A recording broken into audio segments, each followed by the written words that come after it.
Hello दोस्तों, स्वागत है आपका हमारे YouTube channel mission lecturer UK 2025 पर। तो दोस्तों, आज के क्लास में हम ये हमारी पॉलिटिकल साइंस की तीसरी क्लास है दोस्तों, जिसमें हम सिलेबस के अकॉर्डिंग यहाँ पर जो है लगातार क्लासेस आपको प्रोवाइड करा रहे हैं। तो दोस्तों, आज की क्लास में हमारी चर्चा रहेगी संविधान सभा की जो प्रमुख समितियां हैं उनके अध्यक्ष, किन समिति के कौन अध्यक्ष बने थे। एग्जाम में बार बार पूछा गया है कि समिति का नाम और उससे संबंधित अध्यक्षों के नाम पूछे गए हैं। और साथ ही दोस्तों, आज की क्लास में हमारी संविधान की जो प्रस्तावना है उस पर चर्चा रहेगी, और साथ ही संविधान की विशेषताओं पर जो मुख्य पॉइंट हैं उन पर आज हम चर्चा करने वाले हैं। तो दोस्तों, बिना स्किप किए पूरी क्लास को जरूर वॉच कीजिएगा। साथ ही दोस्तों, अगर चैनल पर नए हैं तो चैनल को सब्सक्राइब कर लें, बेल आइकन दबाकर ऑल नोटिफिकेशन ऑन कर लीजिएगा, जिससे आपको लगातार इसी प्रकार की क्लासेज जो है हमारे द्वारा लगातार मिलती रहेगी। ठीक है, तो बिना देरी किए हुए आज की क्लास को स्टार्ट करते हैं। अगर आपको वीडियो अच्छी लगे तो अंत में वीडियो को लाइक जरूर कर दीजिएगा दोस्तों। ठीक है, तो दोस्तों, जो संविधान के लिए जो समितियां बनी थी, ये मुख्य पॉइंट है आपके एग्ज़ाम के दृष्टिकोण से। बहुत ज़्यादा हमको एकदम डीप भी स्टडी नहीं करनी है और उन पॉइंट्स को नहीं छोड़ना है जो एग्ज़ाम के दृष्टिकोण से बहुत महत्वपूर्ण है। तो संविधान सभा की जो प्रमुख समितियां थी दोस्तों, इस पर आज हम चर्चा करेंगे। तो संघ शक्ति जो समिति बनाई गई थी, संघ शक्ति समिति के जो अध्यक्ष थे वो जवाहरलाल नेहरू थे। और जो संचालन समिति है, इनके अध्यक्ष राजेंद्र प्रसाद जी को संचालन समिति का अध्यक्ष बनाया दिया गया था, जो राष्ट्रपति के पद पर आसीन हुए थे प्रथम राष्ट्रपति के तौर पे। इसके अलावा जो मूल अधिकार वो अल्पसंख्यक अधिकारों से संबंधित परामर्श समिति के जो अध्यक्ष बनाए गए थे दोस्तों, वो वल्लभ भाई पटेल जी को बना दिया गया था। ठीक है, उसके अलावा जो दो उप समितियां थी दोस्तों, ये इसके अंतर्गत मौलिक अधिकार उप समिति जेबी कृपलानी जी को इनको अध्यक्ष बना दिया गया था, और अल्पसंख्यक उप समिति के अध्यक्ष जो है H.C. मुखर्जी जी को बना दिया गया था। ठीक है, तो ये दोनों को जो है इन दो अन्य समितियों के जो है उप समितियों के जो है अध्यक्ष बना दिया गया था।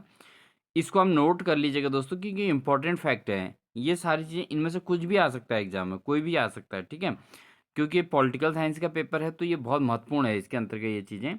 इसके अलावा संघीय संविधान समिति दोस्तों, जो संघीय संविधान समिति है, इसके अध्यक्ष जो बनाया गया था पंडित जवाहरलाल नेहरू जी को बना दिया गया था। प्रांतीय संविधान समिति सरदार वल्लभ भाई पटेल जी को बना दिया गया था। प्रारूप समिति के अध्यक्ष डॉक्टर भीमराव अम्बेडकर। ठीक है, तो कॉमनली पूछा जाता है, नॉर्मल एग्जाम में भी ये पूछा जाता है कि प्रारूप समिति संविधान की प्रारूप समिति के अध्यक्ष कौन थे, तो डॉक्टर वी आर अम्बेडकर। ठीक है दोस्तों, उसके अलावा देखो, ये इंपॉर्टेंट फैक्ट है दोस्तों, प्रक्रिया नियम समिति। ठीक है, कॉमनली अन्य एग्जाम में कम पूछा जाता है, बट ये आपका पॉलिटिकल एग्जाम में पूछा जा सकता है कि प्रक्रिया नियम समिति के अध्यक्ष कौन थे। ये थे डॉक्टर राजेंद्र प्रसाद। इसके अलावा कार्य संचालन समिति के एम मुंशी जी को बना दिया गया था। राष्ट्र ध्वज संबंधी तदर्थ समिति जो थी, उसके अध्यक्ष डॉक्टर राजेंद्र प्रसाद जी को ही बना दिया गया था दोस्तों। इसके अलावा जो संविधान सभा के कार्यकारिणी संबंधी समिति जो बनाई गई थी, उसके अध्यक्ष बना दिया गया था दोस्तों जी.वी. मावलंकर। इम्पोर्टेंट है। ठीक है दोस्तों, संविधान सभा के कार्यकारिणी संबंधी जो समिति थी, इसके अध्यक्ष किसको बना दिया गया था, जी.वी. मावलंकर जी को बना दिया गया था। उसके अलावा राज्यों संबंधी जो समिति थी दोस्तों, उनके अध्यक्ष पंडित जवाहरलाल नेहरू जी को ही बना दिया गया था। बिल एवं स्टॉक समिति, जो उस पर जो खर्च और स्टॉक जो है, उसके जो अध्यक्ष बना दिया गया था दोस्तों, बना दिया गया था राजेंद्र प्रसाद जी को। ठीक है, तो ये महत्वपूर्ण समितियां थी दोस्तों, जिनको हमने जो है आपके लिए व्यवस्थित तौर पर आपके लिए यहाँ पे लाए हैं इसको। तो संविधान सभा की जो महत्वपूर्ण समितियां थी और उनके अध्यक्ष थे, इतना श्योर समझिए दोस्तों, समिति और अध्यक्ष से एक क्वेश्चन आपको जरूर देखने को मिलेगा आपके पॉलिटिकल का प्रवक्ता के एग्जाम में। तो आप इसको जरूर नोटिस कर लीजिएगा, अपनी नोटबुक में नोट कर लीजिए एक एक पॉइंट को, और जो आपको लर्न है तो बहुत अच्छी बात है। अब बढ़ते हैं दोस्तों आगे। आगे बढ़ते हैं तो दोस्तों, भारतीय संविधान सभा में जो शामिल महिला सदस्य, ठीक है, तो महिला सदस्य जो भारतीय संविधान सभा में शामिल थी, विजय लक्ष्मी पंडित, राजकुमारी अमृत कौर, सरोजिनी नायडू, सुचेता कृपलानी, पूर्णिमा बनर्जी, लीला राय, जी दुर्गाबाई, हंसा मेहता, कमला चौधरी। दोस्तों, आपके लिए जो एग्जाम में क्वेश्चन आ सकता है वो इस प्रकार से आएगा कि निम्नलिखित में से कौन महिला, ठीक है, जो भारतीय संविधान सभा के महिला सदस्य नहीं रही हैं, तो इसमें तीनों को ही नाम तो यहाँ से दे देगा और एक नाम जो है कोई अदर ऑप्शन दे देगा। ठीक है, तो वहाँ पर आपको नहीं वाला चुनना होगा। तो आप इसमें क्या करेंगे दोस्तों, कि इनको आप नोट कर लीजिए, इनको आप लर्न कर लीजिए कि भारतीय संविधान सभा में जो शामिल महिला सदस्य हैं, कुछ ही हैं ये जिनका नाम आप आराम से नोट कर सकते हैं। ठीक है दोस्तों, इनको याद भी कर सकते हैं। तो कमला चौधरी हैं, कमला चौधरी, फिर रेणुका रे हैं, मालती चौधरी हैं दोस्तों, दक्षयानी वेलायुधन हैं, बेगम एजाज रसूल हैं, एनी मस्करीनी हैं और अम्मू स्वामीनाथन है दोस्तों। तो इतनी महिलाएं हैं जो इसकी सदस्य रही हैं। ठीक है, भारतीय संविधान सभा की सदस्य रही है महिला सदस्य के तौर पे। तो दोस्तों ये हैं, इनको भी आप नोट जरूर करिए, क्योंकि बहुत महत्वपूर्ण फैक्ट है। आपको हो सकता है किसी में क्या होगा, 3 अदर नाम दे देगा, एक इसमें से दे देगा और पूछ देगा कि कौन इसमें से संविधान सभा की जो है सदस्य रही है, महिला सदस्य रही हैं। तो वहाँ पर आपको यहाँ पर दिक्कत नहीं आएगी। और अगर इसमें से 3 दे दे और एक अदर दे दे, कौन महिला सदस्य नहीं रही है, तो इसके लिए आपको क्या करना होगा, क्योंकि आप बड़े लेवल का एग्जाम की तैयारी कर रहे हैं, तो नाम ये सारे ही याद करने पड़ेंगे दोस्तों आपको। ठीक है, तो कुछ ही नाम हैं, ज़्यादा क्रिटिकल भी नहीं है। तो ये हैं भारतीय संविधान सभा में शामिल महिला सदस्य। इंपॉर्टेंट फैक्ट था, इसलिए इसको भी मैंने इसमें ऐड किया है दोस्तों। ठीक है, बढ़ते हैं आगे। तो दोस्तों आगे हम बात करते हैं, आज हमारा जो मेन टॉपिक है उस पर हम चर्चा करेंगे, भारतीय संविधान की प्रस्तावना, यानी कि जिसको उद्देशिका भी कहा जाता है। तो दोस्तों कॉमनली जो आपके एनसीईआरटी बुक है, क्योंकि जब आप इंटर कॉलेज में अध्यापन कार्य हेतु जाने वाले हैं, तो इसमें एनसीईआरटी की जितनी बुक्स हैं दोस्तों, किसी भी क्लास की आप उठा लीजिए, सभी क्लास में दोस्तों भारतीय संविधान की प्रस्तावना दी गई है। तो आप चाहो तो उसको प्रस्तावना एनसीईआरटी की बुक से भी स्टडी कर सकते हैं अच्छे तरीके से, और यहाँ पर भी हमने उसी कॉन्सेप्ट को यहाँ पर लिया है दोस्तों। ठीक है, अब बात करते हैं कि प्रस्तावना है क्या चीज़ दोस्तों। ये तो प्रस्तावना का मेन पॉइंट है दोस्तों जो ये है, लेकिन प्रस्तावना होती क्या चीज़ है। तो प्रस्तावना को मेन बात यह है दोस्तों, इसको उद्देशिका कहा जाता है। ठीक है, और संविधान का एक परिचय है ये प्रस्तावना किसी भी चीज़ में, जैसे आपने देखा होगा कि आप हिंदी में जो है ऐसे लिखते हैं, निबंध लिखते हैं। अब निबंध लिखने के लिए सबसे पहले क्या करना होता है दोस्तों, इंट्रोडक्शन, इसकी प्रस्तावना देनी होती है दोस्तों। ठीक है, और उसके बाद लास्ट में उपसंहार लिखते हैं। पहले प्रस्तावना आता है शुरू में, फिर पूरा निबंध लिखा जाता है, फिर लास्ट में उपसंहार आता है। उपसंहार को इंग्लिश में कंक्लूजन कहा जाएगा। ठीक है, तो फाइनल भी करना है, शुरुआत भी करनी है। शुरुआत के अंतर्गत क्या है कि हम इसके अंदर क्या क्या मैटर लाने वाले हैं। ठीक है, 4 लाइन 8 लाइन में वो क्लियर किया जाता है। तो यही चीज़ हमारे संविधान की पूरी डिटेल, आपको पता है संविधान हमारा जो है भारत का संविधान सबसे बड़ा, विश्व का सबसे बड़ा लिखित संविधान है। ठीक है ना, तो उसके अंदर की एक बहुत बड़ी बातों को एक छोटे से पैराग्राफ के अंदर समेटना, ये बहुत बड़ी बात थी। ठीक है दोस्तों, तो इस संविधान की प्रस्तावना जो है ये इसके उद्देश्य का है। संविधान का एक परिचय है ये। ठीक है, जो भारत को एक संप्रभुता, समाजवादी, धर्मनिरपेक्ष, लोकतांत्रिक गणराज्य घोषित करता है दोस्तों।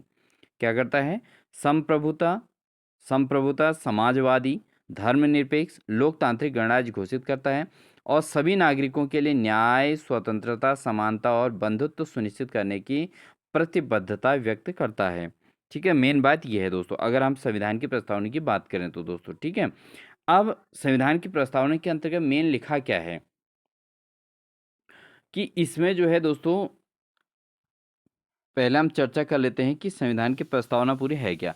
देखिए, हम भारत के लोग भारत को एक संपूर्ण प्रभुत्व संपन्न समाजवादी, ठीक है, इन शब्दों को आप जरूर नोट करें, पंथ निरपेक्ष लोकतंत्रात्मक गणराज्य बनाने के लिए उसके समस्त नागरिकों को सामाजिक, आर्थिक और राजनीतिक न्याय, विचार, अभिव्यक्ति, विश्वास, धर्म और उपासना की स्वतंत्रता, प्रतिष्ठा और अवसर की समता प्रदान करने के लिए तथा उन सब में, ठीक है दोस्तों, तथा उन सब में व्यक्ति की गरिमा और राष्ट्र की एकता और अखंडता सुनिश्चित करने वाली बंधुता बढ़ाने के लिए दृढ़ संकल्प होकर अपनी इस संविधान सभा में आज दिनांक 26 नवंबर 1949 को एतद अनुसार इस संविधान को अंगीकृत, अधिनियमित और आत्मार्पित करते हैं। तो ये है दोस्तों हमारे संविधान की प्रस्तावना मेनली। ठीक है, एक पैराग्राफ के अंतर्गत दोस्तों ये सारी बातें इसमें सिमट ली हैं। और यहाँ पर देखिए ये चीज़ भी है कि मिति मार्गशीर्ष शुक्ल पक्ष शुक्ल सप्तमी के दिन संवत 2006 विक्रमी। ठीक है, ये भी इसमें आपको याद रखना है कि 26 नवंबर 1949 को, तो ये आपका ये भी इसमें पूछा जा सकता है दोस्तों, क्योंकि हमारा संविधान की प्रस्तावना का एक भाग है। और ये जो है आप एक-एक छोटे-छोटे कोई भी चीज़ हो हमारे संविधान से रिलेट कोई भी, मतलब जो जो ऑल इंडिया में कोई भी चल चल रही हो, तो उसमें संविधान आपको प्रस्तावना देखने को मिलेगी उन सभी प्रकार की बुक्स में। तो कोई भी एक छोटे-छोटे कॉन्सेप्ट को आप बिल्कुल प्रिपेयर करके रखेंगे, ठीक है दोस्तों? तो ये हमारी संविधान की प्रस्तावना है, और इस प्रस्तावना का जो मेन उद्देश्य है दोस्तों क्या है? प्रस्तावना में न्याय, एक तो न्याय को इम्पोर्टेंस दिया गया है, सामाजिक, आर्थिक और राजनीतिक स्वतंत्रता, ठीक है? ये सामाजिक, आर्थिक, राजनीतिक स्वतंत्रता, ये इसके अंतर्गत दी गई है, ठीक है? विचारों की अभिव्यक्ति करने की, मतलब विचार व्यक्त करने की छूट है, अभिव्यक्ति की आज़ादी है, विश्वास, धर्म धर्म अपने धर्म को मानने की वो छूट है, और उपासना की स्वतंत्रता, ठीक है? पूजा पाठ, ठीक है? उपासना, ये सब करने की छूट है दोस्तों हमारे भारत के अंदर, इसकी स्वतंत्रता है। प्रतिष्ठा और अवसर की समता, ठीक है ना? ये सारी चीज़ इसके अंतर्गत हैं। बंधुत्व, समानता, बंधुत्व, ये सारी चीज़ देखो दोस्तों हमारे जो है संविधान की प्रस्तावना के अंतर्गत रखा गया है। यानी कि ये चीज़ें हमारी सारे संविधान के अंदर हैं। तो इसी को प्रस्तावना कहा गया है, जिसको उद्देश्य का भी कहा जाता है। ठीक है ना? बेसिकली ये सारी चीज़ों की छूट है हमारे देश में। व्यक्ति की गरिमा और राष्ट्र की एकता और अखंडता सुनिश्चित करने वाली बंधुता बढ़ाने के लिए दृढ़ संकल्प होकर अपनी इस संविधान सभा में आज दिनांक 26 नवंबर 1949 को तदनुसार इस संविधान को अंगीकृत, अधिनियमित और आत्मार्पित करते हैं। तो ये हमारे संविधान के अंतर्गत है दोस्तों। अब इस संविधान में जो है जो प्रस्तावना है दोस्तों संविधान के अंतर्गत, ये जो लागू हुआ था, ये तो 26 जनवरी 1950 को लागू हो गया था दोस्तों। ठीक है ना? क्या हमारा संविधान जो है कब लागू हो गया था? 26 जनवरी 1950 को, ठीक है? और इसको संविधान सभा द्वारा कब अंगीकृत किया गया था? 26 जनवरी 1949 को, ठीक है? तो इसको संविधान सभा में जो है 26 नवंबर 1949 को अंगीकृत किया गया था संविधान में, ठीक है? भारतीय संविधान में इसको क्या किया गया था? 26 नवंबर 1949 को अंगीकृत किया गया था, उस सभा में रखा गया था संविधान सभा ने, ठीक है? उसने संविधान सभा ने इसको अंगीकृत किया था। लेकिन अंगीकृत का मतलब होता है दोस्तों कि उस संविधान जो हमारा संविधान है उसमें उसको जोड़ दिया गया था, ठीक है? तो अंगीकृत वो हुआ, और 26 जनवरी 1949 को, 26 नवंबर 1949 को इसको अंगीकृत किया। 26 जनवरी 1950 को दोस्तों इसको पूरे देश में इसको लागू कर दिया गया, जिसे भारत के गणतंत्र दिवस के रूप में मनाया गया, ठीक है? तो है ना, समझ गए? अब यहाँ पर जो संशोधन हुआ दोस्तों, अब क्या हुआ कि प्रस्तावना में एक बार संशोधन किया गया, 42वां संविधान संशोधन था दोस्तों, क्योंकि प्रस्तावना में संशोधन जो हुआ था, ये जो है 42वां संविधान संशोधन था। इससे पहले 41 संविधान संशोधन हो चुके थे। मैंने आपको बताया था पिछले क्लास में, आपने देखा होगा हमारी क्लासेस लगातार आ रही हैं दोस्तों, तो इसलिए आप क्लास नंबर 2 में आप देख लीजिएगा कि हमने उसमें चर्चा की थी कि हमें संविधान के अंतर्गत उसको संविधान में कुछ चीज़ें जोड़ने और कुछ चीज़ों को जोड़ने का इसमें जो है मेन छूट मिली हुई है, ठीक है? ऐसा नहीं कि पूरा नहीं चेंज कर सकते हैं, बट कुछ एडिशनल चीज़ें जो माइनर मिस्टेक्स हैं या माइनर प्रॉब्लम्स आ रही हैं देश को ऑपरेट करने में, देश के देश को चलाने के लिए जो प्रॉब्लम्स आ रही हैं, अगर वहाँ पर भी अगर जन आंदोलन होते हैं, इस बात को मैंने आपको बताया था, अगर बहुत ज़्यादा देश में जन आंदोलन हो रहे हैं, किसी बात को लेकर बहुत ज़्यादा विद्रोह हो रहे हैं, तो उस चीज़ को फिर स्वीकार करते हुए, उस समस्या को देखते हुए यहाँ पर संविधान में संशोधन करने की बात कही गई है। ये हमने अनुच्छेद के अंदर पढ़ा है दोस्तों, अनुच्छेद 1, 2, 3, 4, इसीलिए हमने कॉमनली आपको अच्छे तरीके से पढ़ा दिए पिछले क्लास में। उसको आप ज़रूर देख लीजिएगा, ठीक है? वो चारों अनुच्छेद बहुत ही महत्वपूर्ण थे, ठीक है ना? तो उनको पढ़ना ज़रूरी था। उसके अलावा तो बहुत सारे हैं, बट उनको पूरा डिटेल तो इतना नहीं पढ़ पाएंगे, इसके लिए आपको जो है बुक्स में देखना चाहिए, ठीक है ना दोस्तों? तो यहाँ पर क्या है कि संविधान में 41 संशोधन हो चुके थे। जो 42वां संशोधन हुआ था दोस्तों, वो संशोधन हुआ था 1976 में दोस्तों। कब हुआ था? 1976 में, 1976 में इसमें संशोधन किया गया था। जो कौन सा संशोधन था? 42वां संशोधन। तो 42वें संशोधन में दोस्तों, जिसमें क्या जोड़ा गया? एक तो समाजवादी शब्द जोड़ा गया था, और एक धर्मनिरपेक्ष। तो ये बहुत इंपॉर्टेंट फैक्ट है दोस्तों, इसको नोट करिए। एक समाजवादी, समाजवादी इसमें जोड़ा गया था, समाजवादी और दूसरा क्या जोड़ा गया था दोस्तों? धर्मनिरपेक्ष। धर्मनिरपेक्ष आप नोट कर लीजिएगा, समाजवादी और धर्मनिरपेक्ष, ये दो शब्द दोस्तों किसमें जोड़े गए थे? ये 42वें संविधान संशोधन, ये कब हुआ था? 1976 में। ठीक है, इसको नोट कर लीजिएगा, 1976 में इसको संशोधित किया गया और जिसमें समाजवादी और धर्मनिरपेक्ष शब्द जोड़े गए थे। ठीक है दोस्तों, अब जो ये प्रस्तावना है दोस्तों, इसका महत्व क्या है, इम्पोर्टेंस। ठीक है, इम्पोर्टेंस क्या है? यह संविधान के मार्गदर्शक सिद्धांतों को निर्धारित करती है। जो हमारा संविधान है उसके मार्गदर्शक सिद्धांत निर्धारित करती है और सभी नागरिकों को राष्ट्र के आदर्शों की याद दिलाती है। ऐसा नहीं है कि मतलब इस गरिमामयी दोस्तों, अगर आप संविधान की प्रस्तावना को पढ़ेंगे तो आपके अंदर एक एनर्जी जनरेट होगी अपने आप ही, अगर आप क्या करेंगे, एक देश के प्रति समर्पित व्यक्ति होंगे। ठीक है, तो ये प्रस्तावना बहुत ज़्यादा पावरफुल है दोस्तों, आप पढ़ने से आपके अंदर काफ़ी इससे जो है देशभक्ति की भावना विकसित होएगी। ठीक है, तो ये इसका महत्व है। ठीक है ना। अब इसमें जो संप्रभु, समाजवादी, इनका क्या अर्थ है, इसको भी समझना जरूरी है। तो संप्रभुता का मतलब है दोस्तों यहाँ पर भारत का अपना स्वतंत्र अधिकार, यह किसी अन्य बाहरी शक्ति का प्रभुत्व नहीं है। ठीक है, तो इसके अंतर्गत मेन ये है कि हम अपने भारत के अंतर्गत स्वतंत्र हैं और इसमें किसी बाहरी शक्ति का जो है अब प्रभुत्व नहीं रहा। तो इसका मतलब संप्रभुता यहाँ पर ये शब्द जो है इसलिए आया है दोस्तों। ठीक है, नहीं सब संप्रभुत्व संपन्न जो यहाँ पर कहा गया है, इसका मतलब यह है कि भारत पर अब किसी बाह्य शक्तियों का जो है प्रभाव नहीं है। हम भारत के लोग स्वतंत्र हैं, अपने देश के अंदर हैं। समाजवादी का अर्थ क्या है दोस्तों? ये जो दूसरा शब्द है समाजवादी, इसका अर्थ है सामाजिक लक्ष्यों की प्राप्ति लोकतांत्रिक माध्यमों से होनी चाहिए। जो हमारे सामाजिक लक्ष्य हैं, समाज में जो भी आवश्यकताएं हैं, जो भी नीड्स हैं और जो भी उतार चढ़ाव होने, यानी कि जो भी परिवर्तन होने, वो किसके आधारित होने? वो लोकतांत्रिक माध्यमों से होना है। यानी कि कोई एक राजतंत्रीय शासन इसके अंतर्गत नहीं होगा। जनता जैसा चाहेगी वैसा परिवर्तन करवाएगी, तो उसको समाजवादी कहा है दोस्तों। लोकतांत्रिक माध्यमों से उसको चेंजेज होना है। ठीक है ना, जनता की बहुमत को सुनते हुए तब उसके परिणाम की ओर जाना है। उसके अलावा यहाँ पर पंथ निरपेक्ष जो बात कही गई है, यहाँ पे इसको धर्मनिरपेक्ष भी कहा जाता है। तो ये धर्मनिरपेक्ष जो है दोस्तों क्या है? भारत में सभी धर्मों को राज्य के समान सम्मान, सुरक्षा और समर्थन प्राप्त है, ये इसका मतलब है पंथ निरपेक्ष। ठीक है दोस्तों, इसके अलावा लोकतांत्रिक का मतलब लोकतंत्रात्मक गणराज्य बनाने का मतलब क्या है? कि भारत में संविधान का एक स्थापित रूप है जो एक चुनाव में व्यक्त लोगों की इच्छा से अपना अधिकार प्राप्त करता है। ठीक है, तो लोकतंत्रात्मक इसलिए इसको कहा गया है दोस्तों, समझ रहे हैं? तो लोकतंत्रात्मक क्या है कि आप समझ सकते हैं कि हमारे देश के अंतर्गत जो भी व्यक्ति का चुनाव होना है, तो उसके लिए क्या होता है? जनता द्वारा मताधिकार का प्रयोग किया जाता है। भाई जनता को पूरा मौका दिया गया है कि आप अपने अकॉर्डिंग इसको बनाइए, व्यक्ति को चुनिए। इसके अलावा गणतंत्र या गणराज्य का क्या मतलब है दोस्तों? राज्य के प्रमुख लोगों द्वारा प्रत्यक्ष और अप्रत्यक्ष रूप से चुना जाना है। ठीक है, और एक न्याय की व्यवस्था इसके अंतर्गत है।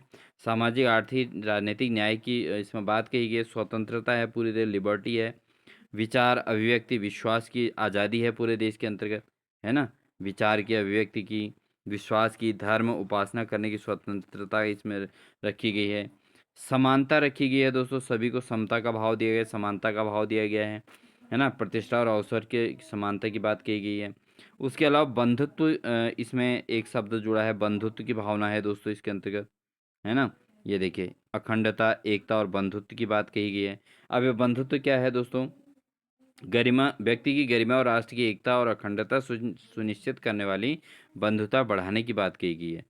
ठीक है ना, तो क्योंकि व्यक्ति की गरिमा और राष्ट्र में एकता और अखंडता सुनिश्चित करने की, बंधुता बढ़ाने की इसमें बात कही गई है। तो काफ़ी सारे कॉन्सेप्ट हैं दोस्तों, इन शब्दों के द्वारा काफ़ी डिटेल चीज़ें इसके अंतर्गत आती है।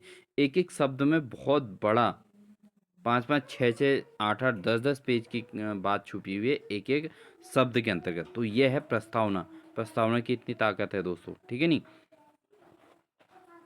तो इस आधार पर दोस्तों फाइनली 26 नवंबर 1949 को दोस्तों आपको फाइनली आप बता देते हैं कि 26 नवंबर 1949 को इसको जो है संविधान सभा द्वारा इसको अपनाया गया था और उसके बाद 26 जनवरी 1950 को इसको लागू किया गया, जिसे भारत के गणतंत्र दिवस के रूप में मनाया जाता है। तो फाइनली आपको पता ही है 26 जनवरी जो है गणतंत्र दिवस के रूप में भारत के अंतर्गत मनाई जाती है दोस्तों। आगे देखते हैं दोस्तों संविधान की विशेषताएं। अब देखो भारतीय संविधान की मुख्य विशेषताएं क्या हैं, इस पर हम चर्चा करेंगे। तो एक तो देश का सबसे लंबा और लिखित संविधान है, ठीक है। तो सबसे लंबा और लिखित संविधान के रूप में इसकी विशेषता है विभिन्न स्रोतों से ग्रहण से निर्मित, यानी कि अलग अलग स्रोतों से इसको प्राप्त किया और फिर उसको निर्माण किया गया। तो ये इसकी एक विशेषता है। ऐसा नहीं कि मतलब उसके अच्छाई बुराइयों को पूरा अवलोकन किया गया और उसके बाद अपने संविधान के अंदर उसको ऐड किया गया, ठीक है। उसके बाद नम्यता और अनियमितता के मध्य बेहतर समन्वय, ठीक है, ये इसके अंतर्गत है विशेषता। संघीय व्यवस्था की स्थापना के साथ साथ एकात्मकता के तत्व इसके अंतर्गत विद्यमान है, ठीक है। इसके अलावा क्या है, सरकार का स्पष्ट लोकतांत्रिक संसदीय स्वरूप इसके अंतर्गत है, ठीक है। स्पष्ट लोकतांत्रिक यानी कि संसदीय स्वरूप हमारे संविधान के अंतर्गत है। संसदीय संप्रभुता यानी कि विधायिका है, संसदीय विधायिका, और साथ ही न्यायिक सर्वोच्चता, न्यायपालिका के संबंध में इसको जो है एक अच्छा समन्वय बनाया गया है। यानी कि संसदीय संप्रभुता के साथ न्यायिक सर्वोच्चता को समन्वय के साथ हमारा संविधान तैयार है दोस्तों, ठीक है। यानी कि संसद में जो चीज़ होगी उसको न्याय की व्यवस्था को देखते हुए उस चीज़ को महत्व दिया जाएगा जो देश में कोई प्रॉब्लम क्रिएट ना हो, जिससे उस चीज़ को इम्प्लीमेंट किया जाएगा, उस चीज़ को देश में लागू किया जाएगा न्यायिक व्यवस्था को देखते हुए। ऐसा नहीं कि कोई चीज़ ऐसे लागू कर दी जाए और उसके बाद लोग यहाँ पर न्यायालय की शरण में जाएं सीधे, तो वो चीज़ें लागू नहीं होंगी। संसदीय संप्रभुता के अंतर्गत ये चीज़ें रखी गई। एकीकृत और स्वतंत्र न्यायपालिका की व्यवस्था स्थापना की गई है दोस्तों इसमें। और साथ ही मूल अधिकारों का प्रावधान है, जो हमने स्टडी किए थे, मूल अधिकार और मूल कर्तव्य दोनों रखे गए हैं। राज्य के नीति निर्देशित सिद्धांत और मौलिक कर्तव्यों का वर्णन है, ठीक है। एक पंथ निरपेक्ष राज्य की स्थापना इसके अंतर्गत की गई है। और साथ ही इसमें जो है वयस्क मताधिकार पर आधारित लोकतंत्र, साथ ही दोस्तों यहाँ पर पंथ निरपेक्ष राज्य की स्थापना की बात कही गई है। वयस्क मताधिकार पर आधारित लोकतंत्र है हमारा, ठीक है, वयस्क मताधिकार है। इसके अलावा एकल नागरिकता की व्यवस्था रखी गई है। कुछ स्वतंत्र निकायों की स्थापना भी की जाती है दोस्तों, जैसे निर्वाचन आयोग, वित्त आयोग, संघ लोक सेवा आयोग, है ना, ये स्वतंत्र निकाय हैं, इनकी स्थापना की जाती है। इसके अलावा आपातकाल का प्रावधान इसके अंतर्गत है ना। जो आपातकाल की स्थितियां जो है राष्ट्रपति को भी उसमें जो है आपातकाल की घोषणा करने की यहाँ पर छूट दी गई है विशेष परिस्थितियों में। यानी कि ऐसा नहीं कि हर समय जब भी ऐसा नहीं है, जब बहुत विकट स्थिति आ जाती है तब आपातकाल का प्रावधान रखा गया है, ये भी एक इसकी विशेषता है। इसके अलावा त्रिस्तरीय लोकतांत्रिक सरकार की स्थापना है, केंद्र राज्य और स्थानीय सरकार, तो तीन प्रकार के सरकारों की व्यवस्था इसमें रखी गई है, केंद्र सरकार, राज्य सरकार और स्थानीय सरकार। इसके अलावा सहकारी समितियों का प्रावधान रखा गया है दोस्तों। तो ये क्या है, ये हमारे देश के जो संविधान है ये इसकी विशेषताओं के अंतर आते हैं, ठीक है ना। ये हमारी विशेषताएं हैं जो संविधान की। तो इनको भी आपको नोटिस करना है दोस्तों। इनको, हालांकि जो हमने संविधान के बारे में पढ़ा उसमें सब कुछ आ चुकी हैं, ठीक है। ये इसके अंतर्गत इसकी विशेषताएं हैं, ठीक है। उम्मीद है आपको ये समझ में आ रहा होगा अच्छे से। अब हम यहाँ पर जो संविधान की विशेषताएं हैं दोस्तों, इसको एक बढ़िया तरीके से हमने इसको इस तरीके से व्यवस्थित किया है। तो इसको देख सकते हैं कि हमारे संविधान की जो विशेषताएं हैं उसको किस तरीके से समझा जा सकता है। आप इसका स्क्रीनशॉट ले सकते हैं और इसको अपनी जो है नोटबुक में नोट कर लीजिएगा दोस्तों। बहुत कम समय में आपका बहुत सारी चीज़ें तैयार हो जाएंगी, इस चीज़ को समझिए। तो देखिए, एक तो संसदीय शासन प्रणाली, ठीक है, ये इसकी विशेषता है, संसदीय शासन प्रणाली। स्वतंत्र एवं निष्पक्ष न्यायपालिका है हमारे देश के अंतर्गत। उसके अलावा तीसरा क्या है, संसदीय संप्रभुता एवं न्यायिक सर्वोच्चता का समन्वय हमारे देश के अंतर्गत है, संविधान के अंतर्गत है। उसके अलावा नम्यता और अनियमितता का जो मिश्रण है वो इसके अंतर्गत है। स्वतंत्र निकाय है दोस्तों, ठीक है, स्वतंत्र निकाय है। सबसे लंबा और लिखित संविधान है हमारा, ठीक है, ये आपका पॉइंट बनता है। उसके अलावा त्रिस्तरीय शासन व्यवस्था है, ठीक है, केंद्र, राज्य और क्षेत्रीय, ठीक है दोस्तों। इसके अलावा अल्पसंख्यक, अनुसूचित जाति, अनुसूचित जनजाति हेतु विशिष्ट प्रावधान हमारे संविधान के अंतर्गत रखा गया है, ठीक है। आपने देखा होगा कि अल्पसंख्यकों के लिए जो है आरक्षण की सुविधा जो रखी गई है वो संविधान में पहले से ही व्यवस्थित है। अनुसूचित जाति, अनुसूचित जनजाति, हालांकि जब ये संविधान बना था तो उस समय वी आर अम्बेडकर जी ने जो उसमें बात कही थी वो 10 साल की ये बात कही थी। और लेकिन उसमें ये भी लिखा था कि परिस्थिति के अनुसार इसको बढ़ाया जा सकता है, ठीक है ना। तो ये आरक्षण की जो स्थिति थी, तो उसको बढ़ाया जा सकता है, भी उसमें लिखा गया है। तो इसके आधार पर अभी भी चल रहा है सब कुछ। इसके अलावा मूल कर्तव्य इसमें रखे गए हैं दोस्तों, ठीक है ना, मूल कर्तव्य हैं और मूल अधिकार। मूल अधिकारों को अब 6 अधिकार रह गए हैं मूल, ठीक है ना। उसके अलावा पंथ निरपेक्ष, ठीक है, पंथ निरपेक्ष को मैंने अपने पूरा परिभाषित किया था आपको अभी। और उसके अलावा जो आपात उपबंध है, ठीक है, आपातकालीन स्थितियां, मैंने अभी राष्ट्रपति वाली आपको बात बताई थी। नीति निदेशक तत्व जो मेन है, नीति निदेशक तत्व जो मेन है, ये इसके अंतर्गत है। ये इसकी एक विशेषता है दोस्तों, ऐसा सब में नहीं है ना, सब प्रकार सभी देशों के जो संविधान है उनमें इतना सब कुछ नहीं है। यहाँ भारत के जो संविधान बना दोस्तों, ये अलग अलग देशों के, कुछ देशों में ऐसा था कि कोई चीज़ थी कोई चीज़ नहीं थी, बट भारत ने क्या किया कि अलग अलग देशों के संविधानों से वो सारी चीज़ें ले ली, जो क्या हुआ, जो सभी के लिए इफेक्टिव थे, अपने देश को एक अच्छे देश को अच्छे तरीके से चलाने के लिए, जो कानून के तौर पे हेल्पफुल हो रही हैं। और आज भी हमारे इतना देश के अंतर्गत आपने देखा होगा कि इतने प्रकार के देश में हैं, लोग हैं, हिंदू, मुस्लिम, सिख, ईसाई, ये सारी चीज़ें, बहुत सारी चीज़ें तो नहीं तो बहुत आसानी से ये सारी चीज़ें डिस्ट्रीब्यूटेड हो सकती थी, लेकिन नहीं, हमारी संविधान की जो विशेषता है, हमारे संविधान के अंतर्गत जो कानून है, नियम कानून है, वो सारी चीज़ें आपस में एक दूसरे को बांधे रख रही हैं, जिससे हमारा देश एक व्यवस्थित तौर पर चल रहा है। हालाँकि बीच-बीच में अव्यवस्थाएँ होती हैं, बट वो उस अव्यवस्थाओं का होने का कारण ये नहीं है, मतलब उसको व्यवस्थित किया जा सकता है। अगर संविधान के जो कानून हैं, रूल्स रेगुलेशन को चलाकर देश बहुत आसानी से अच्छे से चल रहा है। उसका कारण ये है दोस्तों, हमारी क्या है, देश की हमारी जो है जो हमारा संविधान है, ये मेन है दोस्तों। कॉन्स्टिट्यूशन हमारा बहुत पावरफुल है। उसके अलावा सार्वभौमिक वयस्क मताधिकार, ये सबसे इफ़ेक्टिव चीज़ है दोस्तों देश को के संविधान के अंतर्गत, कि सबको जो है लोकतंत्र की छूट दी गई है और मताधिकार का प्रयोग करने का मौका दिया गया है। और जनता के लिए शासन की व्यवस्था हमारे देश के अंतर्गत चली हुई है, ठीक है। तो इसलिए जो है कोई भी जो शासक प्रशासक होते हैं, वो जनता की बातों को इग्नोर नहीं कर सकते हैं। जनता आंदोलित हो जाएगी तो क्या होगा, देश में परेशानी आएंगी और शासन व्यवस्था डगमगा जाएगी। इसलिए जनता के लिए ही शासन करना है शासकों ने भी, ठीक है, लोकतंत्र इसीलिए इसको कहा गया है। तो ये सारी चीज़ें ना दोस्तों, हमारे देश के जो भारतीय संविधान की जो प्रमुख विशेषताएं हैं, वो इस प्रकार से हैं। आप चाहो तो इसका स्क्रीनशॉट ले सकते हैं, स्क्रीनशॉट करके आप इसको अपने नोटबुक में नोट कर लीजिए दोस्तों। तो दोस्तों ये थी हमारी आज की क्लास। आई होप आपको हमारी क्लास अच्छी लगी होगी। क्लास अच्छी लगी तो ज़रूर वीडियो को लाइक कर दीजिएगा, साथ ही अपने उन दोस्तों को शेयर कीजिएगा जिन्होंने पॉलिटिकल साइंस से फॉर्म अप्लाई किया है। और साथ ही दोस्तों ये क्लास जो हमारी अभी चल रही हैं, ये सभी कॉमनली सभी व्यक्तियों को पता होनी चाहिए, सभी के लिए है। भारतीय संविधान की जो कॉन्सेप्ट हैं दोस्तों, वो उन सभी के लिए है जो भारत का नागरिक हो, भारत के नागरिक है। अब हम कल के टॉपिक में हम पढ़ेंगे नागरिकता के कॉन्सेप्ट को पढ़ेंगे, ठीक है, क्योंकि हमको जो है पॉलिटिकल साइंस के एग्जाम्स के लिए डिटेल स्टडी करनी है। तो नागरिकता के कॉन्सेप्ट को हम चर्चा करेंगे कल को। तो इस तरीके से आप समझ सकते हैं दोस्तों। और उम्मीद है आपको समझ में आ रहा होगा सब कुछ। हमारी क्लास आपको पसंद आ रही होगी। क्लास पसंद आ रही है तो लाइक ज़रूर कीजिएगा दोस्तों, इससे हमको मोटिवेशन मिलता है और ये पता चलता है कि हमारे कितने अभ्यर्थी जो है हमारी क्लास को लगातार वॉच कर रहे हैं, अच्छे से देख रहे हैं, ठीक है, उससे एक कॉन्फिडेंस बनता है, ठीक है। आगे आपके लिए उसी प्रकार की क्लासेस उपलब्ध कराने की कोशिश की जाएगी। और साथ ही दोस्तों हम इस टॉपिक्स के साथ साथ हम इनमें इनके एमसीक्यू भी लाएंगे, ठीक है, आपको एमसीक्यू की क्लास भी देंगे साथ साथ में। वन लाइनर और एमसीक्यू से आपका जो है रिवीजन भी, जो टॉपिक हम पढ़ रहे हैं उनका रिवीजन भी कराएंगे। 3-4 क्लासेस कराने के बाद एमसीक्यू और उसका जो है वन लाइनर, उससे जो होगा आपका क्या होगा, पूरा कंप्लीट अच्छी प्रिपरेशन हो जाएगी, ठीक है दोस्तों।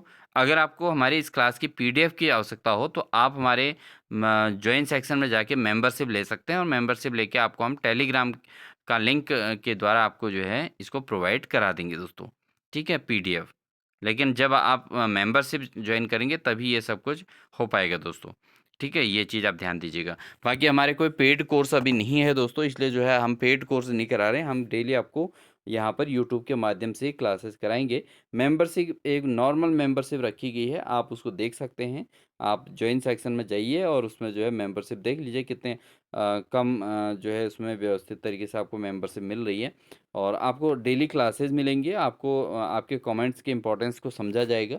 ये सारी चीज़ें आपको हमारे मेंबरशिप लेने के बाद आपको महत्व मिलेगा, ठीक है दोस्तों।